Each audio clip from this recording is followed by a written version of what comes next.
Hey, it's Doc Jen. We're going to talk about knee pain. And knee pain specifically when you're doing stairs, whether it's the way up or it's the way down.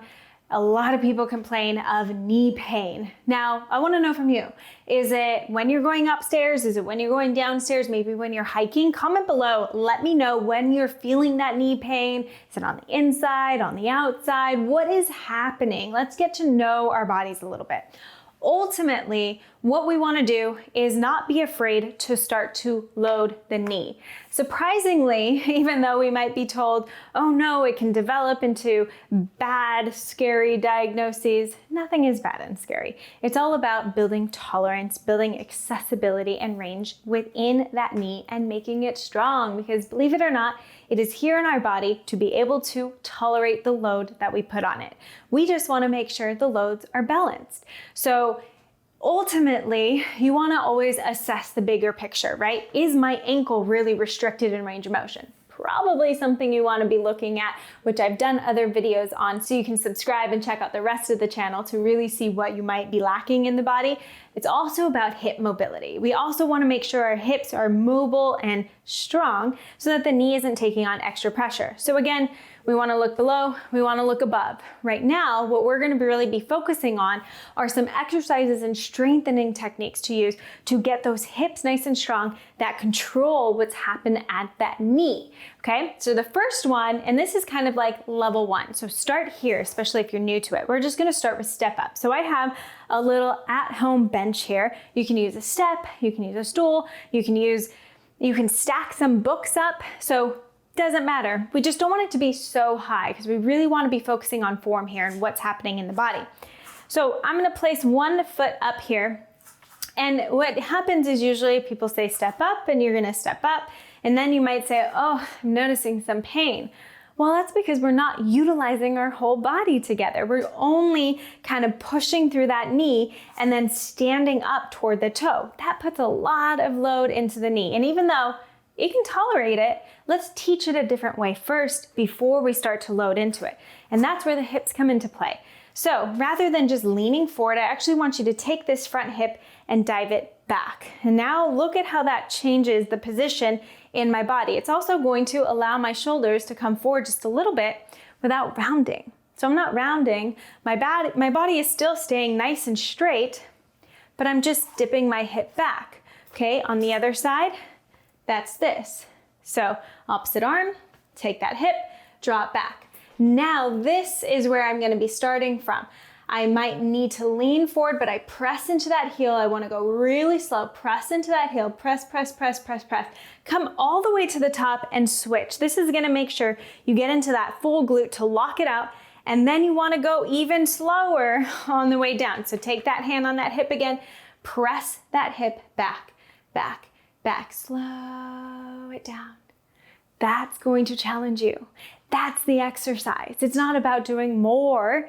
It's about doing less intentionally, understanding what's happening. The other thing you can be looking out for is, where is that knee going? So it's sometimes helpful to do it in front of a mirror. Is it going on the inside? We don't want it to go on the inside of that big toe, right? So we don't want to do squats like this. Why would we want to step up like that? So we want to make sure that as this hip comes back, that knee stays in line with like the second to third toe. And then it stays in line all the way to the top. Squeeze, and then keep that in line, keep that hip back. So look in a mirror, see what's happening with that knee. If it starts to wiggle, that's okay. Just, it's awareness. Now you're correcting it. You're building that strength, you're building that tolerance, okay? So that's the first one. Second one is a lateral step down. So this is like level 2. So say you've progressed, you're doing sets of 10, you're feeling strong, you're moving slow. Now we can go to the lateral step down. So now this is where a mirror comes in really handy, because a lot of people tend to dip, see what's happening in my hips, kind of dancing now rather than really exercising. So you want to actually get these hips to try to be as stable as possible. And you want to try to reach this heel for the floor and then come right back up. It doesn't need to go very far, okay? The idea here is that we're trying to keep these hips as stable as possible. Whoop. See, even I wiggle a little bit, that's okay. Coming down and then coming up. You don't have to touch all the way. Okay, so same thing here. My knee is going to start to pass and go toward my toe just a little bit, but I'm still really far into my hips, and I'm just gonna come until I feel like I'm gonna start to cheat it and then come right back up. So it's not about touching the ground, it's about where are these hips, how can I control the stability in my knee and then press it right up. Whew, this is a booty burner. Talk about booty.